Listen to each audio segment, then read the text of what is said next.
fighting for his life. His father's voice was clear. "We can't help him." But the boy didn't hesitate. He plunged into the furious sea, defying death itself. Against all odds, he found the man, clinging to the wreckage, pulling him back from the edge. The billionaire's life was saved. But what happened next, no one could have predicted. Moments before their rescue, the man whispered something, a confession so shocking that by the next sunrise he had vanished, without a trace. What did he reveal, and why did he disappear after being saved? This is another unforgettable story from living. Narratives where emotions come to life, and every story makes you reflect on what truly matters. Tell us in the comments, where are you watching from? And get ready, because this story will stay with you long after it ends. The night was alive with fury. The wind howled like a wounded animal, lashing against the small fishing boat as it struggled against the relentless waves. Salt spray stung Jamal's face, his fingers gripping the coarse rope wrapped around his wrist as he tried to steady himself.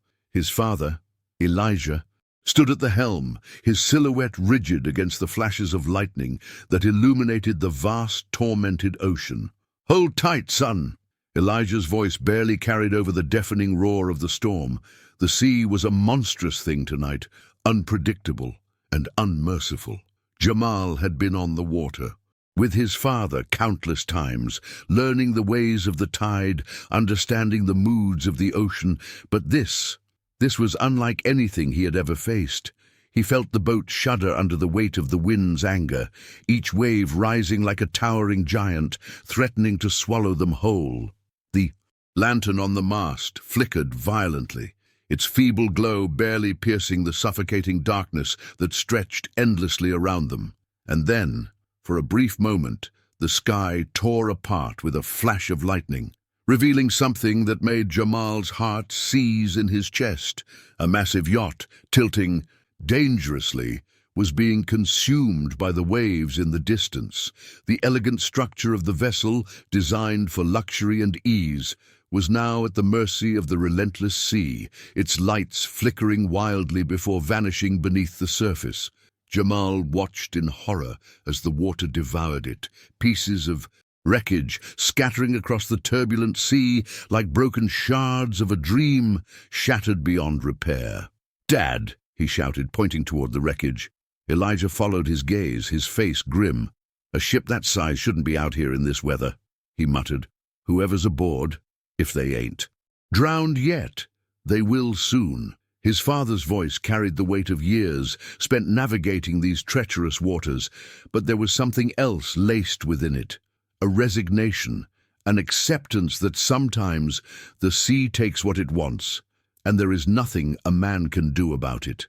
As they drew closer, fighting against the howling winds and the chaos of the waves, Jamal squinted through the darkness. His heart pounded as he caught sight of movement among the debris. A man. He was barely keeping his head above water, his arms flailing desperately against the current, his body thrashing as though caught between life and death. "Dad, someone's alive!" Jamal's voice was urgent, his entire body leaning forward as if that alone could pull the man closer to them. But Elijah's grip on the wheel tightened, his knuckles white with tension. "We can't, Jamal," he bellowed. "We barely have control of this boat as it is."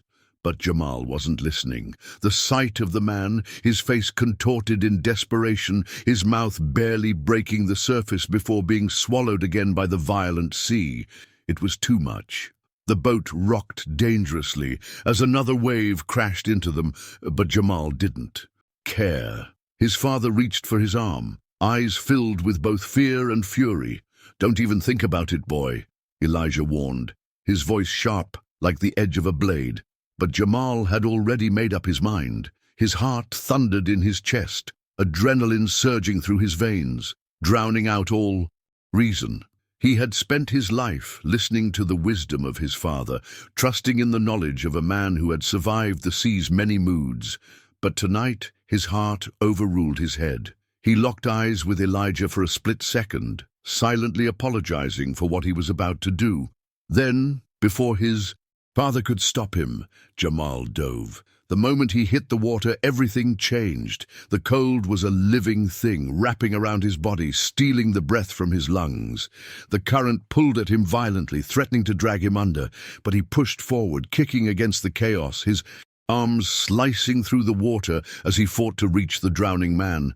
The storm roared around him, waves rising and falling like the furious breath of a beast. Every time he surfaced, he caught only a glimpse of the man before being plunged back into darkness. Jamal had never been more afraid in his life, but fear would not stop him. He was close now, close enough to see the sheer panic in the man's eyes, the way his lips formed words Jamal couldn't hear over the storm. He reached out, stretching his fingers toward the stranger, but the waves slammed against them, pushing them apart. No, he wouldn't lose him. Not now. Jamal gritted his teeth and lunged forward, wrapping his fingers around the man's arm, just as another massive wave crashed down upon them. The impact sent them spiraling beneath the surface, swallowed whole by the black abyss. The weight of the ocean pressed down on him, squeezing his lungs, the cold biting into his very bones, but he refused to let go. He could feel the man struggling, his movements sluggish, weakened by exhaustion and terror. If Jamal let go now, the sea would take him. He tightened his grip, kicking furiously, forcing them both toward the surface. His lungs burned, his muscles screamed in protest, but then air. They broke the surface, gasping, coughing, the salty wind cutting against their faces like knives. The man was limp in his arms, barely conscious, but he was breathing. That was all that mattered. Jamal turned wildly, searching for their boat, but it was gone. His father's voice, his presence, vanished into the night. Panic threatened to overtake him, but he forced it down. He wasn't alone. He had the man, and he had the strength his father had instilled in him all these years. He would survive. The sea was not his enemy, not tonight. Holding tight to the barely conscious man, Jamal spotted a large piece of floating debris and lunged for it, hauling them both onto the precarious refuge. The man groaned, his lips parting as if to speak. You shouldn't have," he murmured, his voice weak, barely audible. Over the storm, Jamal's eyes narrowed as he held on to him, the mystery of his words hanging heavy in the air. Above them, the storm raged on, uncaring of the lives it had just spared. But Jamal knew this night was far from over. The sea had taken so much, but what had it tried to bury tonight? The moment Jamal hit the water, the world around him transformed into chaos. The ocean, once just a force of nature he had learned to respect, became an enemy determined to swallow him whole. The cold struck first, stealing the air from his lungs, sending a shock through his limbs. The waves tossed him as if he were nothing more than a scrap of debris, spinning him in the darkness beneath the surface before allowing him to break free for a gasp of air.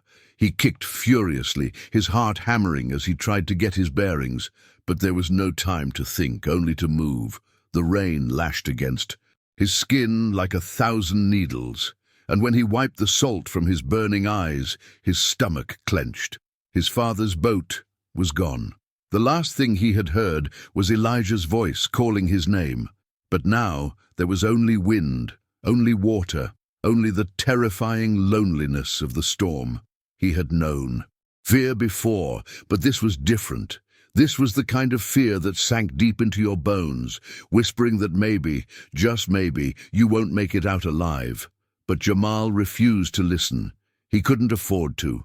Somewhere in this raging abyss, the man he had seen, the man who was drowning, was still out there. If Jamal hesitated now, if he allowed himself to be swallowed by panic, that man would die. He tilted his head, scanning the darkness, forcing himself to push through the pounding rain, the relentless waves.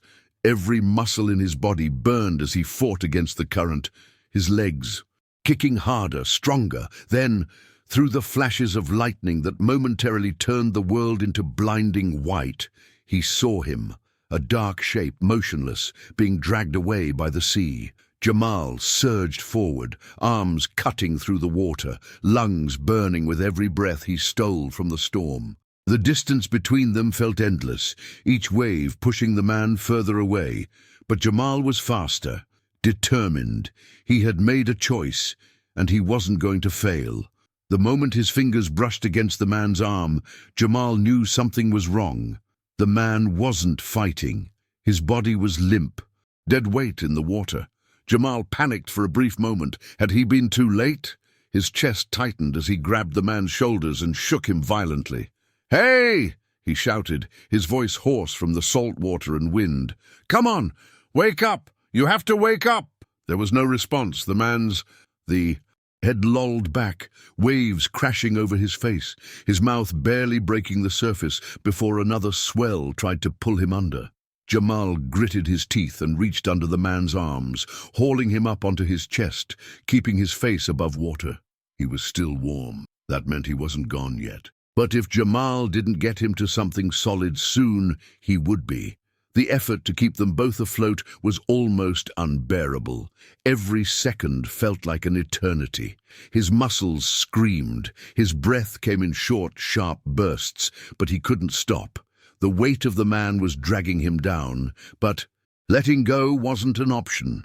He fought to remember everything his father had taught him about survival in the water. Don't panic. Control your breathing. Conserve your strength.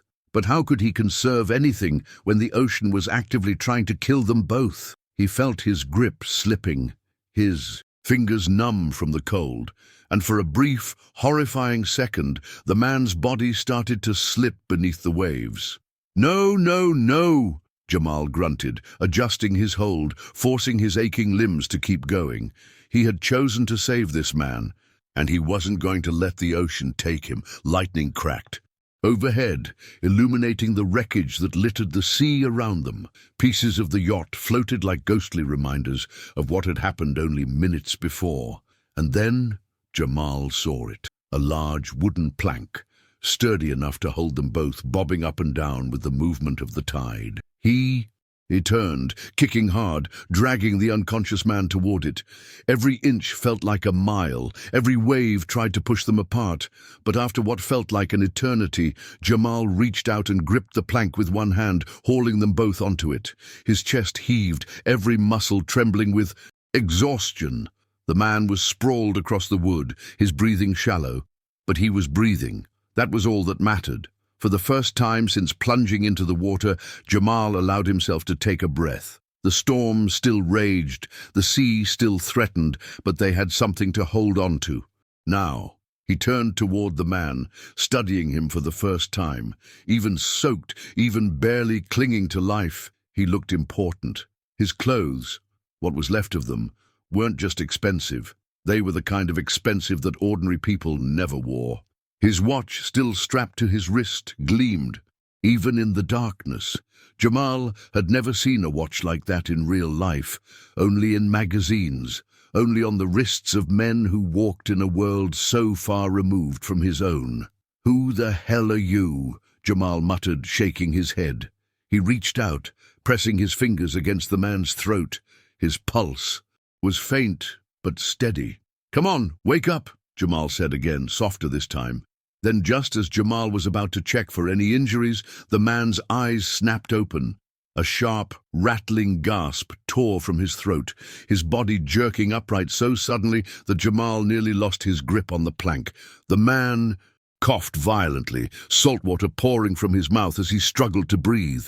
His eyes darted wildly, filled with terror, confusion. Jamal grabbed his shoulders, steadying him. Hey, you're okay," he shouted over the storm. "You're safe!" But the man's panic didn't ease. His fingers clawed at his own chest, his breathing shallow, ragged. Then suddenly he grabbed Jamal's wrist with a vice-like grip.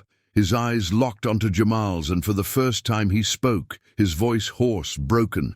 "You shouldn't have saved me." Jamal stared at him, his body frozen.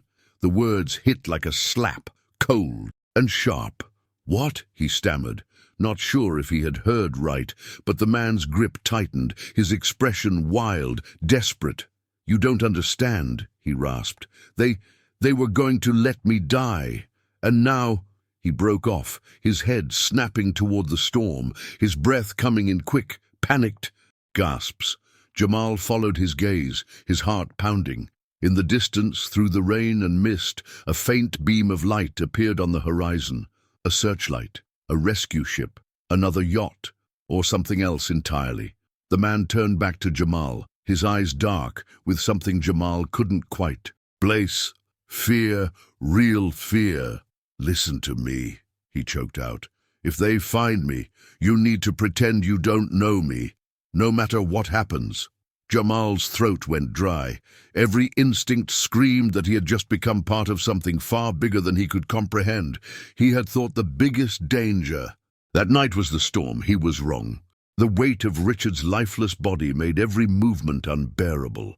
Jamal's arms ached, his muscles burned with exhaustion, but he refused to let go. His fingers were numb, barely holding onto the splintered wooden panel that kept them afloat. The sea was relentless, crashing against them with waves that seemed to have no end, each one threatening to rip Richard from his grasp and drag him into the abyss. "Come on, man," Jamal muttered through clenched teeth, shaking Richard's limp body with what little strength he had left. His own breathing was ragged, his lungs burning from the salt water he had swallowed. He could feel the sharp sting of exhaustion creeping into his bones, but there was no time for weakness. Richard wasn't breathing. If Jamal didn't act now, he would have risked his life for nothing. He tilted Richard's head back, pinched his nose shut, and pressed his lips against the man's cold mouth, forcing air into his lungs. "Breathe, damn it!" he choked, pounding Richard's chest with shaky hands, trying to force life back into him. For a few agonizing seconds, nothing happened. Richard remained motionless, his face pale under the sporadic flashes of lightning. The sea continued its assault, the winds shrieking like vengeful spirits. But Jamal refused to surrender to despair. He pressed down again, 1, 2, 3 times, then another desperate breath into Richard's mouth. "You don't get to die," Jamal muttered through chattering teeth, his body trembling from the cold. Then, just when he thought all hope was lost, Richard's body jerked violently. A deep, hacking cough tore through his throat, water spilling from his mouth as his chest convulsed. Jamal's relief was so intense that for a moment he didn't even feel the storm raging around. "Them! That's it!" he gasped, steadying the older man as Richard fought for breath, his eyes fluttering open in sheer confusion. Richard's gaze darted around wildly, his body shuddering against the biting cold. He tried to speak, but only managed another fit of coughing.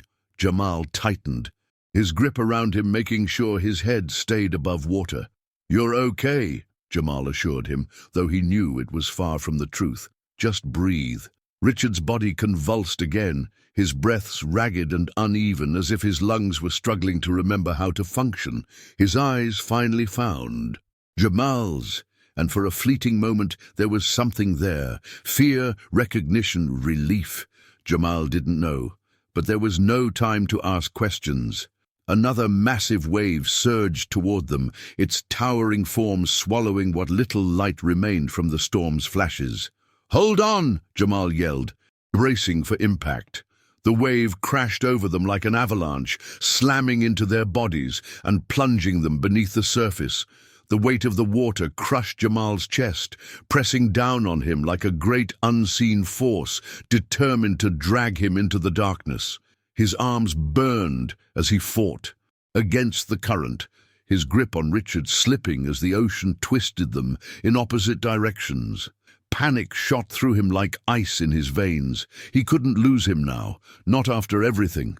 With one final desperate surge of energy, he reached blindly through the water, his fingers grazing the fabric. He clung to it with every ounce of strength he had left, yanking Richard back toward him just as they broke the surface once more, gasping for air. But something was wrong. Jamal turned wildly, searching for the only thing that mattered, the faint glow of his father's boat in the distance. His stomach clenched when he saw nothing but endless black waves stretching into oblivion. No, he whispered, his heart hammering. He turned in every direction, his pulse drumming against his skull. His father had to be there. He had to be looking for him. But the storm had dragged them too far. The boat was gone. Jamal's breath hitched in his throat, a new kind of panic clawing at his insides. He had always believed that no matter what happened on the sea, his father would be there to find him. But now, he was alone. Richard groaned beside him, his body weak, barely keeping himself afloat. "Where are we?" he rasped, his voice hoarse from seawater and exhaustion. Jamal swallowed the lump in his throat, forcing down his fear. "I don't know," he admitted, his voice barely audible over the howling wind. He could see Richard shivering, his body succumbing to the cold. If they didn't find something solid to hold on to soon, they would both be dead before the sun rose. He scanned the waters, searching desperately for any sign of land, debris, anything. Then, in the distance, he spotted it, a larger section of the yacht's wreckage, floating not too far from where they were. It wasn't much, but it was something. Summoning the last reserves of his strength, Jamal tightened his hold on Richard and began to swim. Every stroke was agony, every movement a battle against the merciless sea. The wreckage seemed impossibly far, but Jamal refused to stop. His limbs ached, his lungs burned, but he pushed forward, dragging Richard along with him. The billionaire was barely conscious, his head drooping, his breath coming in weak gasps. "Stay with me," Jamal grunted, his voice raw from exhaustion. "We're almost there." After what felt like an eternity, Jamal's fingers finally brushed against the jagged edges of the floating wreckage. He hooked his arm over the broken wood and with sheer willpower hauled Richard onto it. The man collapsed onto his back, his body trembling violently from the cold. Jamal collapsed beside him, his own strength nearly spent. He lay in there for a moment, gasping, feeling the way the wreckage swayed beneath them. They had made it, for now. As he regained his breath, Jamal turned his head toward Richard, who was staring up at the sky, his expression unreadable. "You okay?" Jamal asked, though he already knew the answer. Richard exhaled shakily, his chest rising and falling with difficulty. I think so," he murmured, his voice barely above a whisper. There was a pause, then Richard turned his head, his tired eyes locking onto Jamal's. "You saved me," he said, as if the realization had just hit him. Jamal let out a humorless laugh, shaking his head. "Yeah," he muttered, "guess I did." But as they drifted into the unknown, surrounded by nothing but the endless sea and the echoes of the storm, Jamal couldn't shake the feeling that this nightmare was far from over. Richard's breathing was uneven, a shallow rasp that barely escaped his lips as he lay sprawled across the wreckage. His skin was cold, his body still trembling from the ocean's merciless grip. The storm had finally begun to ease, the wind no longer shrieking like a wild beast, but the sea still churned with restless waves. Jamal sat beside him watching, waiting, feeling the weight of exhaustion settle into his own bones. His clothes were soaked, heavy against his skin, the salt water burning every scrape and cut he had earned in the chaos. He clenched his jaw, forcing his own discomfort aside. Richard was barely holding on. That was what mattered now. He needed to get the man talking, needed to keep him awake. "Hey, old man," Jamal muttered, nudging Richard's shoulder gently. "You still breathing?" For a long, agonizing moment, there was no response. Jamal's stomach twisted. If Richard lost consciousness now, if he slipped away after everything Jamal had done to keep him alive, it would all have been for nothing. He shook the man again, firmer this time, his pulse quickening with a creeping sense of urgency. "Hey!" he called out, his voice hoarse from exhaustion. "Come on! Don't do this. Open your eyes." Richard stirred slightly, a deep groan rumbling from his throat, but he didn't fully wake. Jamal sucked in a breath and leaned closer, lowering his voice. "You can't die on me now, man," he whispered. "I didn't risk my life just to have you drown on dry wood." He gave Richard another rough shake, and finally the billionaire's eyelids fluttered. His eyes barely opened, glassy and unfocused, but there was life in them. Richard's lips parted, and for a moment it seemed as if he was trying to speak, but the words were slurred, incoherent. His breathing hitched, his fingers twitching weakly against the wet fabric of his torn shirt.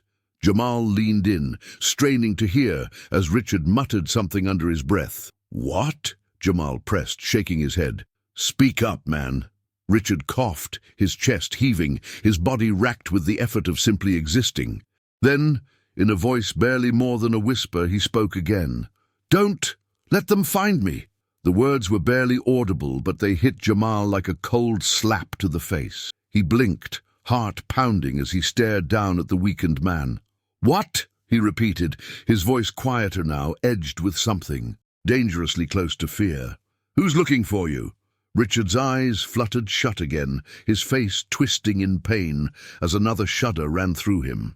For a split second, Jamal thought he had lost him again, but then Richard's lips moved once more, forming words that sent an icy chill creeping down. Jamal's spine. They'll kill me if they know I'm alive." The sentence was fragmented, spoken in gasping breaths, but it was enough to make Jamal's stomach turn, enough to send his mind racing with 1,000 questions he didn't want the answers to. He swallowed hard, trying to suppress the wave of unease curling inside him. He had assumed Richard was just another rich guy, caught in the wrong place at the wrong time. But this was something else. Jamal sat back, his fingers tightening around the slick edges of the wreckage beneath him. His gaze drifted toward the horizon, scanning the endless darkness that surrounded them. Was someone already out there, searching for Richard? If they were, would they even bother saving both of them, or would they simply silence the witness? Jamal's hands clenched into fists as he turned his attention back to the man lying beside him. "You need to explain, old man," he muttered, his voice low, controlled. "What the hell did you get yourself into?" Richard stirred again but didn't answer. He barely seemed aware of where he was, let alone who he was speaking to.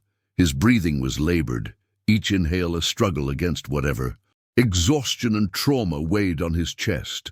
Jamal exhaled sharply and ran a hand over his damp face. Great, just great. He had risked his life for this guy, and now it turned out he might have just thrown himself into something way bigger than he could handle. Minutes passed in heavy silence, broken only by the rhythmic sloshing of the waves against their fragile piece of safety. Jamal's mind raced through the possibilities. Was Richard some kind of criminal? A fugitive?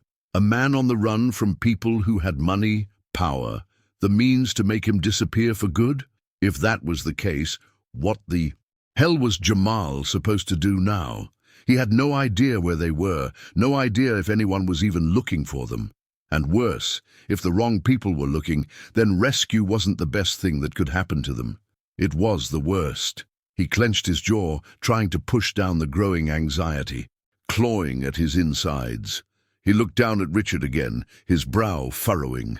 The man looked fragile in this moment, nothing like the powerful, untouchable billionaires Jamal had seen in magazines and on television. He looked human, vulnerable, scared. Jamal hated himself for feeling any sympathy. But he did. He sighed and shook his head. "Look, man," he muttered, "I don't know who they are, and honestly I don't care. But if you want to live, you better start talking when you wake up." Richard didn't answer. His breathing had steadied, the slow rhythm of a man hovering on the edge of sleep and consciousness. Jamal didn't know if that was a good sign or not. The storm had fully passed now, leaving them stranded beneath a vast sky littered with stars that felt too distant to be real. The sea had calmed, but Jamal knew better than to trust it. The ocean wasn't kind. It didn't care about who lived and who died. It had almost claimed them tonight, and it still might before the sun rose. He let out a slow breath, glancing toward the horizon again, toward the endless dark. Somewhere, far beyond the reach of his vision, his father was out there, searching. He had to believe that. Because if Elijah didn't find them first, then someone else would. And Jamal wasn't sure he wanted to meet the people looking for Richard Calloway. The silence between them was heavy, thick like the humid air clinging to Jamal's skin. The sea had calmed after the storm's rage, but the unease in his chest remained, thrumming beneath his ribs. The wreckage they clung to bobbed lazily on the water, shifting with the pulse of the waves. His arms ached, his muscles screamed from exhaustion, and his stomach gnawed at itself with hunger. But it wasn't just his body that felt drained. It was his mind, his heart, the weight of everything pressing down on him. And then, just when he thought he had nothing left to give, he saw it, a flicker of light in the distance, a beacon. At first, he thought his eyes were playing tricks on him, that the exhaustion had finally won. But when he blinked, it was still there, a steady, distant glow against the pitch-black horizon.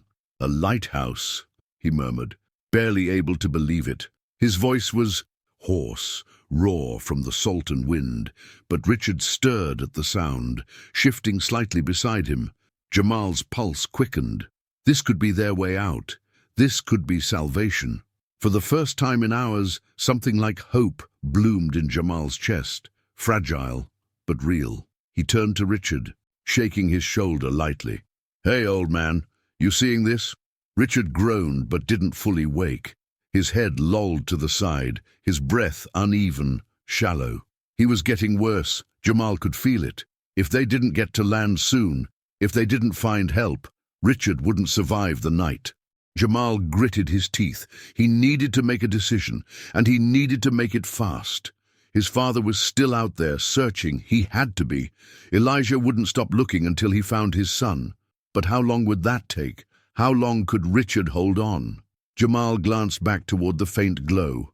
On the horizon, the pull of it undeniable. If there was land, if there were people, that was their best chance. Jamal adjusted his grip on the floating debris, testing his strength. His body protested immediately, every muscle tight, every limb aching. The idea of swimming all the way to that light made his stomach churn. But what other choice did he have? He exhaled sharply, shaking his head. "All right," he muttered to himself, bracing for the strain that would come. "We're going." But just as he shifted, just as he started preparing to push forward, a hand clamped around his wrist. He froze. It was Richard. His grip was weak, but there was something desperate about it, something that sent a cold shiver creeping down Jamal's spine. Slowly, Richard's eyes fluttered open, and when he looked at Jamal, there was something raw in his gaze. Fear. Not just the fear of a man lost at sea, not the panic of someone struggling for breath. It was deeper than that, older. "No!" Richard rasped, his voice barely audible over the soft lapping of the waves. "Don't go there!" Jamal stared at him, his chest tightening. "What are you talking about?" His pulse pounded in his ears. "We have to. That's land, man. That's safety." But Richard's grip tightened, his expression twisting in pain. "You don't understand," he gasped, his voice cracking. "We can't go there. If they see me, if they know I'm alive—" He trailed off, swallowing thickly. "They'll kill me. They'll kill both of us." Jamal felt his blood turn to ice. He yanked his arm free, sitting up straighter. "What the hell are you talking about?" His voice was sharper now, his exhaustion laced with something new. Doubt, fear, suspicion. Richard exhaled shakily, his body trembling as he tried to sit up, but he was too weak. He fell back. Against the wreckage, his breath coming in shallow pants. "You shouldn't have saved me," he muttered. "You don't know what you've done." Jamal clenched his jaw, his hands balling into fists.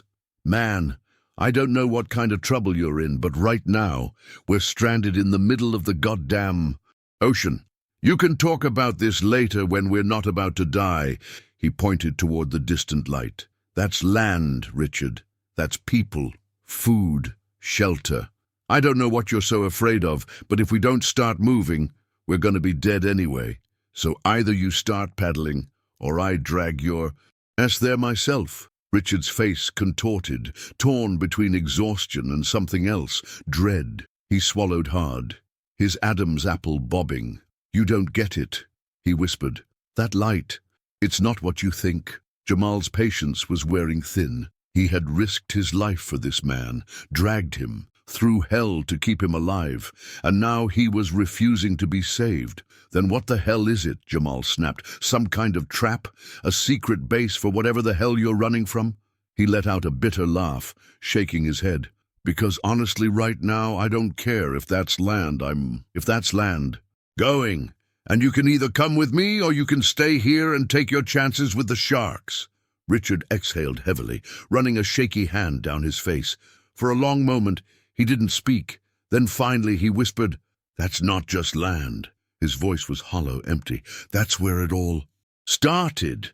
Jamal's stomach twisted. He didn't like the way Richard said that, didn't like the way his voice broke around the words.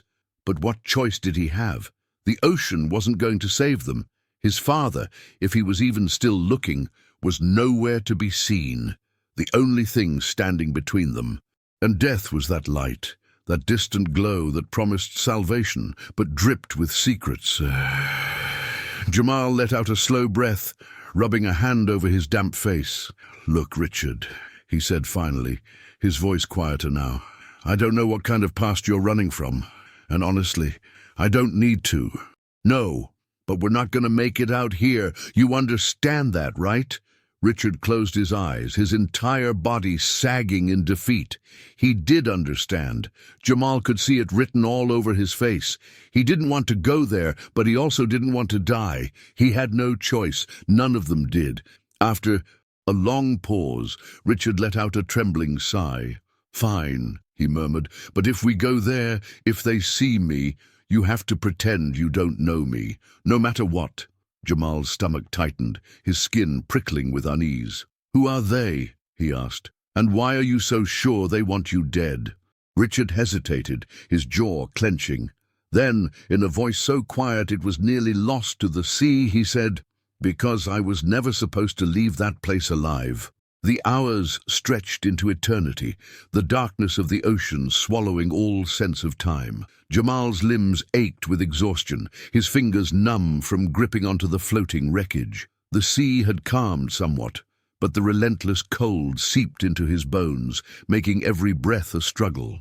Richard was barely conscious, his head lolling against Jamal's shoulder, his body limp and weak. Every few minutes Jamal would shake him, muttering, "Stay awake, old man, just a little longer." But he wasn't sure if Richard could even hear him anymore. The billionaire's breathing was slow and uneven, his lips pale and cracked. If they didn't get rescued soon, Jamal wasn't sure Richard would make it. His own strength was fading, his body crying for rest, but he fought to keep his mind sharp. Then, just when he was beginning to think they'd be lost to the sea forever, he heard it. At first, it was just a faint hum, barely distinguishable from the whispering waves, but then it grew louder, a low, steady rumble cutting through the silence of the night. Jamal's pulse spiked. A boat. His head snapped up, his heart pounding against his ribs. He twisted his body, trying to see through the vast expanse of darkness, searching for the source of the sound. And then a beam of light sliced through the night.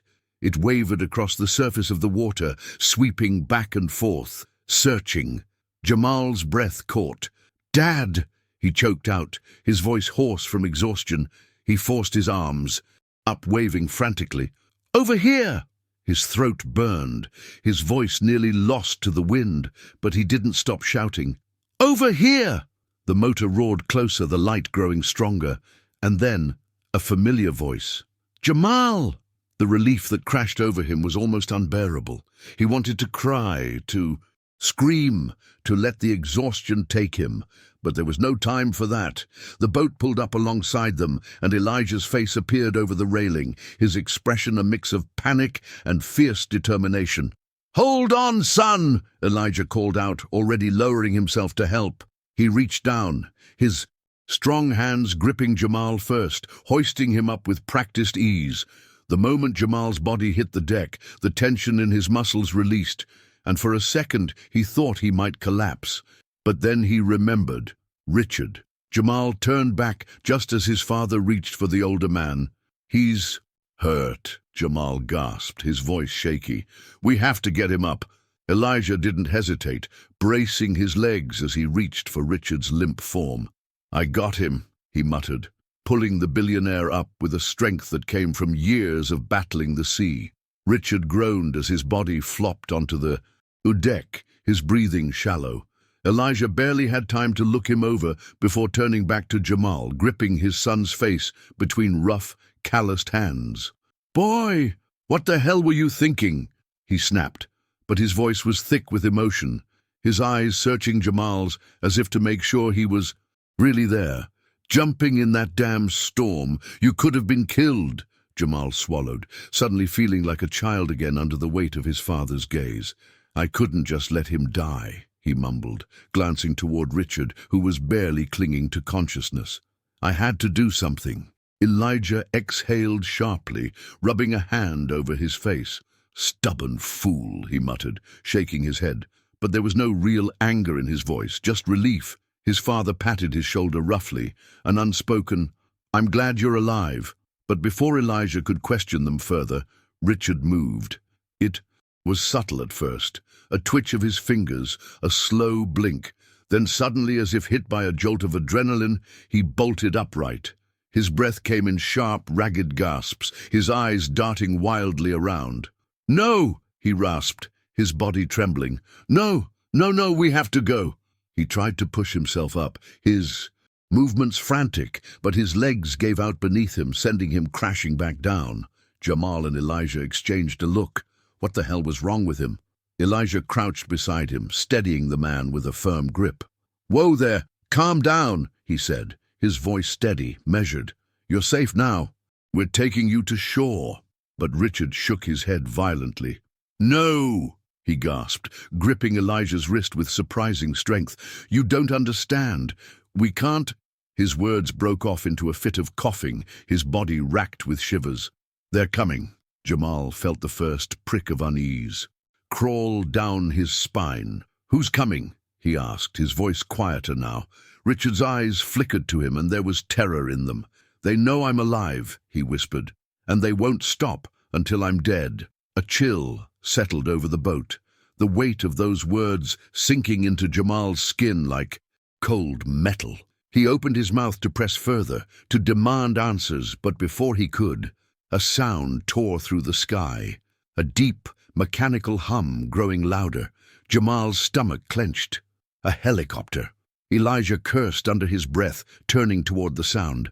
In the distance, through the thinning clouds, a dark shape loomed in the sky, a sleek black helicopter, its searchlights cutting through the darkness, sweeping across the water. Jamal's heart pounded, his breath hitching. "That's not the Coast Guard," Elijah muttered, his voice tight. Jamal knew he was right. Something about the way the aircraft moved, the deliberate way it scanned the ocean. It didn't look like a rescue mission. It looked like a hunt. Richard groaned, forcing himself up again, his body shaking. "We have to move," he rasped. "Now!" His urgency was infectious, sending adrenaline surging through Jamal's veins. He turned to his father. "Dad, we can't let them find us." Elijah's eyes narrowed. "Boy, what the hell have you gotten yourself into?" Jamal swallowed. "I don't know," he admitted, glancing at Richard. "But I think we're about to find out." Elijah didn't hesitate. "Hold on," he muttered, shoving the throttle forward.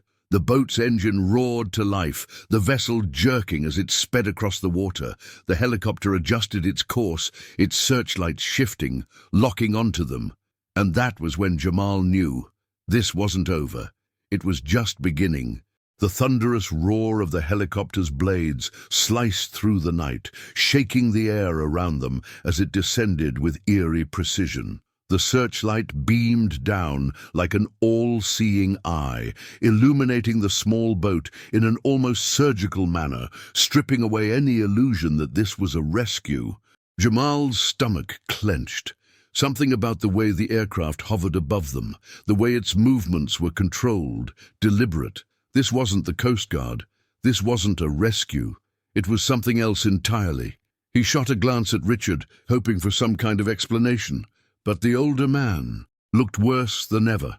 His face had drained of all color, his breathing shallow.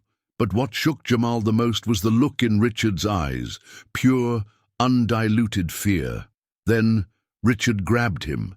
His fingers were weak but desperate, clawing at Jamal's arm as if holding on to him could keep the inevitable at bay. His lips trembled as he tried to speak, his voice barely above a whisper, but the words sent a shiver crawling down Jamal's spine. "Don't let them take me," Richard gasped, his grip tightening. "Please, whatever happens, you can't let them take me." His nails dug into Jamal's skin, his entire body shaking with something deeper than exhaustion, terror. Jamal's breath caught in his throat. "Who the hell are they?" he whispered back, but Richard just shook his head frantically. "No time," he rasped. "Just listen. If they take me, it's over. For me, maybe for you too." Jamal's skin prickled. This was wrong. All of it. The helicopter loomed closer, the wind from the rotating blades churning up the water around them. Jamal squinted as a figure emerged from the open side of the aircraft. A man. At first he thought it might be some kind of military officer. His stance, his presence, the way he moved with absolute confidence suggested authority. But as the man stepped onto the deck with eerie ease, Jamal's gut told him this was no ordinary soldier. His suit was pristine, not a wrinkle, not a speck of dirt, as if he hadn't just stepped into the middle of a storm-ravaged sea. His shoes were polished, absurdly clean for someone boarding a rocking boat in the middle of nowhere. This man didn't belong here. Then the man spoke. His voice was smooth, calculated, laced with something Jamal couldn't quite name. It wasn't warmth, wasn't anger. It was control. "Richard Calloway," the man said, but there was something off about the way he said it. His tone was too measured, too careful. And then, Jamal realized, he wasn't saying the name as if it belonged to Richard. He was saying it as if Richard had borrowed it. Richard flinched. His fingers twitched against Jamal's wrist, his body locked in place.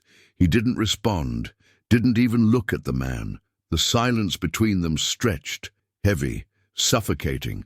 Finally, Richard swallowed, his Adam's apple bobbing, and spoke in a voice so small it barely seemed like his own. "That's not my name," he whispered. Jamal's entire body stiffened. "What?" He turned to Richard, his mind racing. Not his name? That made no sense. He had seen Richard's face on magazine covers before, had heard of him on the news. A billionaire, a powerful figure in the business world. There was no mistaking who he was. But the way the man in the suit smirked, as if Richard's denial was expected, as if he had heard it before, made Jamal's stomach churn. "We don't have time for this," the man said, stepping forward. "Come with me, Mr. Calloway, or whatever name you're using these days."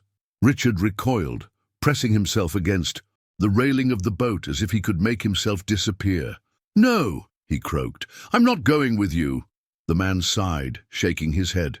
"You always do this," he muttered, as if scolding a child. "And yet, you always end up back in the same place." He turned his gaze to Elijah, who had been standing tense, his hands gripping the boat's controls. "Captain," the man said smoothly, "I appreciate your assistance in recovering our asset, but we'll be taking it from here." Asset? Jamal's stomach twisted. They weren't talking about a person. They weren't talking about a man who had nearly drowned, a survivor in need of help. They were talking about property, and Richard, whoever he was theirs. Elijah's face darkened, his broad shoulders tensing. "I don't know who the hell you are," he growled, "but this is my boat, and I don't hand people over to strangers in the middle of the damn ocean." The man smiled, slow and unfazed. "That's very noble of you," he said, "but I'm afraid this is beyond your authority. We're taking Mr. Calloway with us. Step aside." Jamal saw it before Richard did, the movement, the subtle shift in the man's stance, a small nod toward the helicopter, silent command. And then a second figure emerged. This one was different, larger, bulkier, armed. Jamal's pulse skyrocketed. A gun, sleek and black, was now visible at the man's side, his hand resting too easily on the grip. This wasn't a request. This was an order. Richard inhaled sharply, his eyes wild. No, no, no. He turned suddenly, grabbing Jamal's shoulders. Don't let them take me, he hissed, his voice cracking. Please, please. Jamal's breath caught. His father had gone still, assessing the situation, weighing his options. But what options did they have? They were on a boat in the middle of the ocean, against trained men who clearly had no problem taking what they wanted. And yet, Jamal couldn't shake the feeling that if they handed Richard over, something far worse than death awaited him. Son, Elijah murmured, his voice steady, warning, we need to think about this. Jamal's fists clenched. His mind screamed at him to make a choice, but deep down he knew this wasn't a choice at all. The wind from the helicopter's blades tore through the night, whipping across the boat and sending salt spray stinging against Jamal's skin. The roaring sound reverberated through his chest, each beat of the blades a reminder that something was about to go terribly wrong. The lights from the aircraft sliced through the darkness, illuminating the deck like an interrogation room. Jamal felt the weight of the moment pressing down on him. This wasn't a rescue. The precision, the control, the way the men moved, it was too calculated, too methodical. These weren't people searching for a lost billionaire. They were reclaiming something. A shadowy figure stepped out from the helicopter, descending onto the boat with an unsettling ease. His shoes were pristine, his tailored suit completely unbothered by the sea spray. Even in the chaos of the ocean, he belonged here.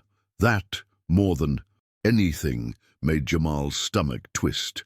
Richard Calloway, the man said, but there was no warmth, no hesitation. It was a statement of fact, like confirming a transaction, like he wasn't speaking to a person at all. Elijah's brows furrowed, his grip on the wheel tightening as he took in the scene. Unfolding before him, the name hung in the air, heavy and absolute. But then Richard did something strange. He shook his head.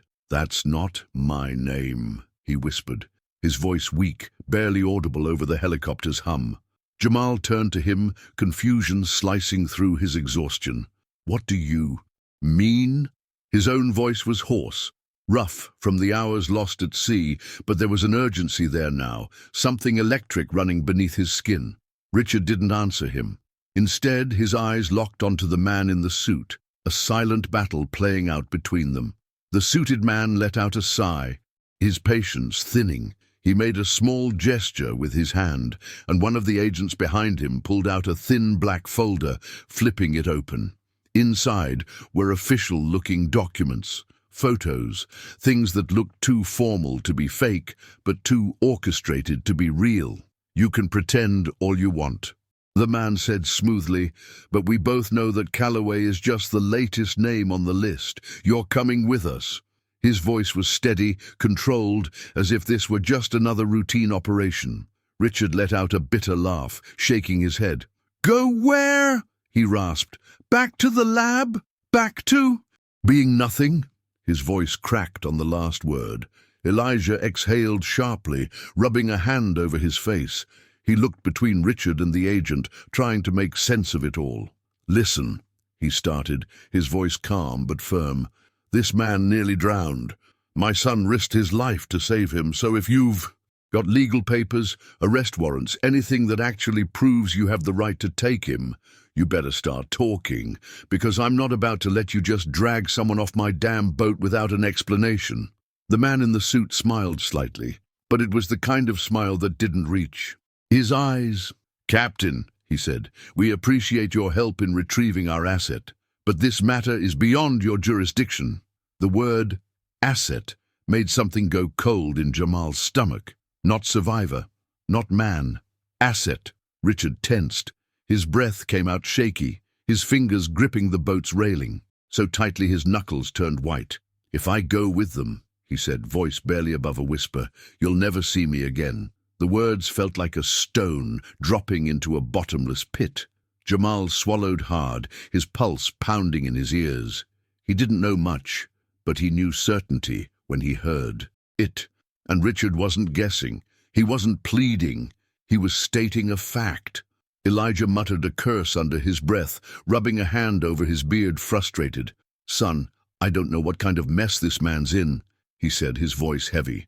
"But we're not in a position to fight it. Look at them, I came prepared. This could be some government operation for all we know."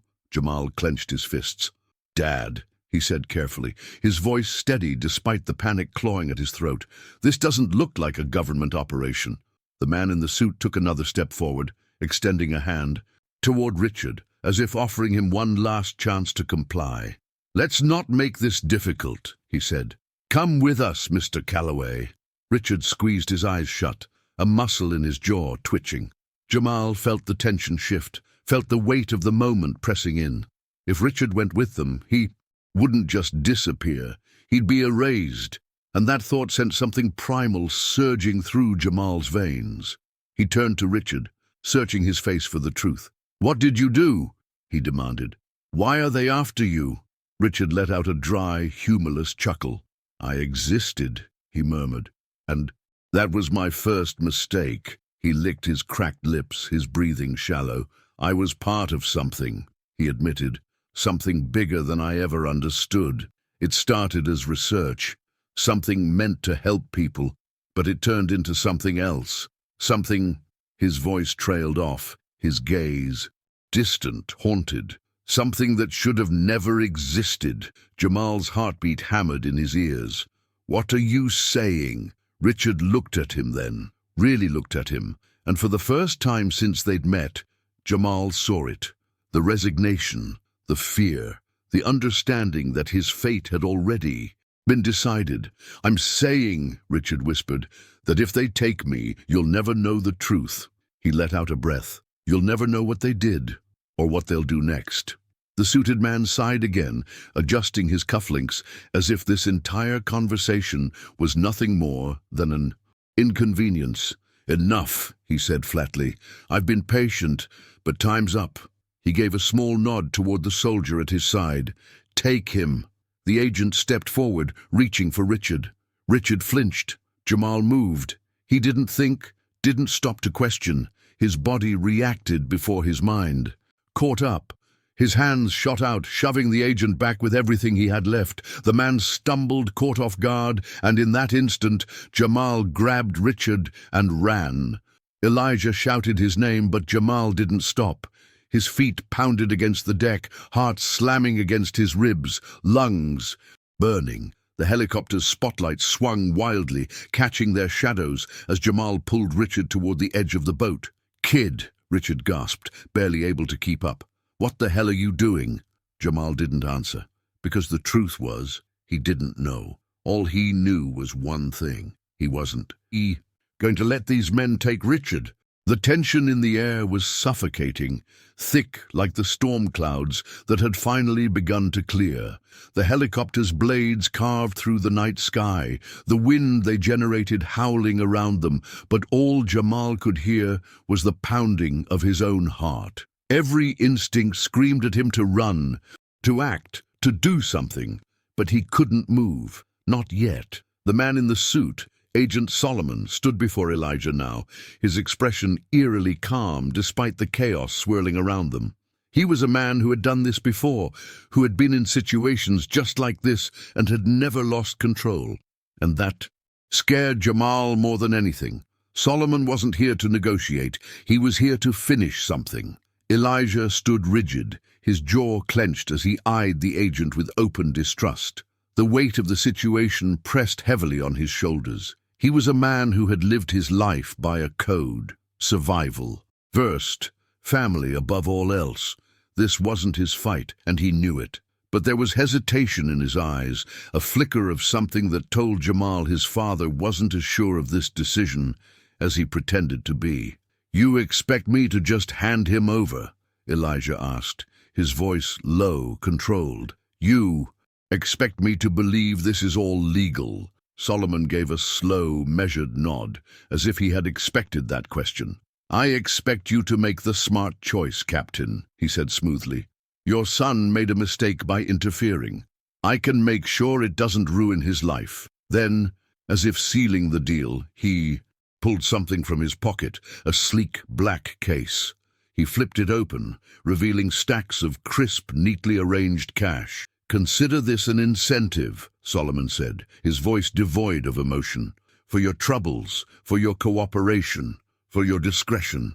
Jamal felt his stomach twist. The money was nothing to Solomon, pocket change, an afterthought, but to Elijah, to a fisherman who had struggled to keep food on the table, who had fought against the sea his entire life, it was everything.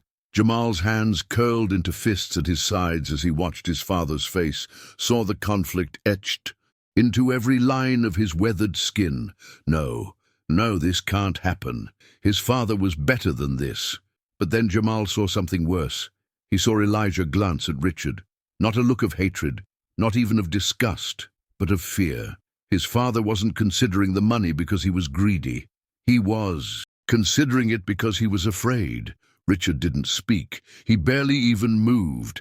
But when Jamal looked at him, he saw it. The pure, raw terror in his eyes.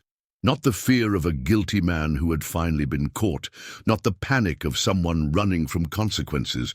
The fear of someone who knew what was coming. Someone who had seen it before. Richard knew what awaited him if he went with these men. He knew exactly what was behind the curtain, beyond the orders, beneath the polite, professional words of the man in the suit.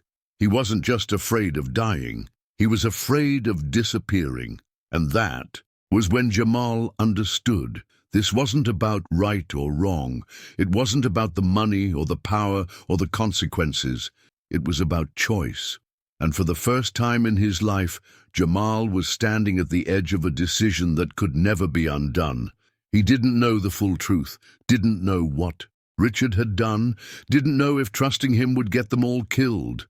But there was one thing he did know. If Richard went with them, no one would ever know what really happened. No one would ever hear his story. And that, more than anything, felt like the real crime. Solomon turned back to Elijah, sensing the hesitation in the older man. "Do the right thing, Captain," he said, his tone almost gentle, as if he were offering Elijah salvation rather than a deal with the devil. "Take the money, protect your son, let us handle the rest." Elijah swallowed hard. Jamal saw his father's shoulders rise and fall, the tension coiling inside him. This was it. This was the moment. And then Jamal made the decision for him, before anyone could react, before Solomon could give another order, before his father could say yes. Jamal shoved Richard off the boat. It happened in an instant. Richard's eyes went wide with shock as Jamal's hands met his chest, and then he was gone. He hit the water with a hard splash, his body disappearing into the dark waves just as the helicopter's searchlight swung over them. There was a brief, stunned silence. Then everything erupted into chaos. "What the hell did you do?" Elijah roared, his voice cracking with disbelief. The boat lurched as he turned toward Jamal, his hands gripping his son's arms, shaking him. "Boy, do you have any idea what you just did?" But Jamal didn't even flinch. His breathing was ragged, his pulse roaring in his ears. But he didn't regret it. Not for a second. "Find him!" Solomon barked at his men, his calm demeanor shattered for the first time. The soldier, who had been standing at his side, sprang into action, moving toward the railing, scanning the water with frantic eyes. The spotlight from the helicopter swept the waves, but Richard was already gone. The ocean had swallowed him whole, vanishing him before they could reach him, and Jamal knew that had been the only way. Solomon turned back to him, his gaze dark, unreadable. "You just made a very dangerous enemy, kid," he said, his voice low, laced with something that made Jamal's blood run cold. Jamal lifted his chin. He felt his father's grip tighten on his arms, as if Elijah was begging him to realize what he had done. But Jamal didn't waver. He didn't look away. He met Solomon's stare head-on, and with a steady voice said, "I guess we're even." And then the agent studied him for a long moment. Then finally he exhaled sharply and nodded toward the pilot. "We're done here," he muttered, turning on his heel. The helicopter began to rise, its searchlight pulling away.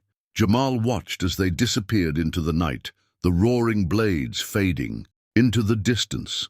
He didn't know if they had truly given up or if this was just the beginning, but he knew one thing: Richard was free, and so was he.